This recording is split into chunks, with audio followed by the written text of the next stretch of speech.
پہلا جملہ یہ پڑھتا تھا، مولا عباس کی قبر کی طرف نگاہ کر کے کہتا تھا، السلام علیک یا شباب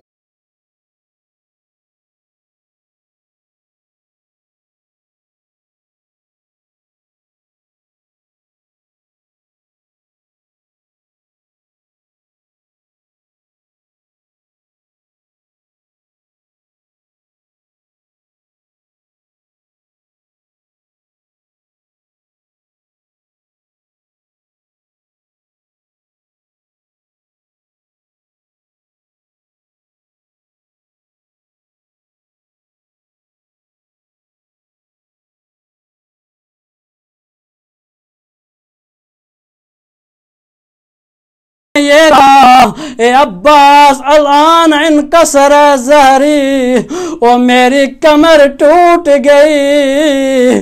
دوسرا جملہ وہ علماء کیا پڑھتا تھا؟ وہ عالم دین فرماتا تھا، السلام علیک یا حجاز زینب، اور زینب کی چادر میں تم پر سلام ہو۔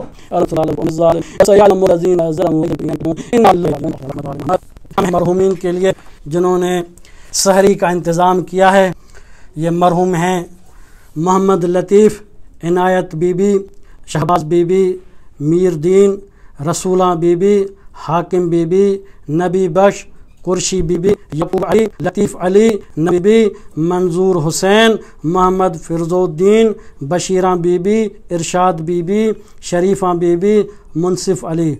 یہ ان کے لیے آپ سورہ فاتحہ اور سورہ توحید کی 3 مرتبہ اخلاص کی تلاوت فرمائیں، اور دعا برائے صحت و سلامتی واسطے Sibtain Ali, Shazia Bibi, Azra Bibi, Yasmeen Ali, Kishwar Bibi, Aftab Ali, ان کے صحت و سلامتی واسطے 3 مرتبہ امن یجیب المضطر اذا دعاہ ویشف السوء، امن یجیب المضطر اذا دعاہ ویشف السوء، امن یجیب المضطر اذا دعاہ ویشف السوء۔ اللہم اغفر للمؤمنین والمؤمنات والمسلمین والمسلمات الاحیاء منہم والاموات، تعب بیننا وبینہم بالخیرات، انک مجیب الدعوات انک علی کل شیء قدیر۔ اللہم صلی علی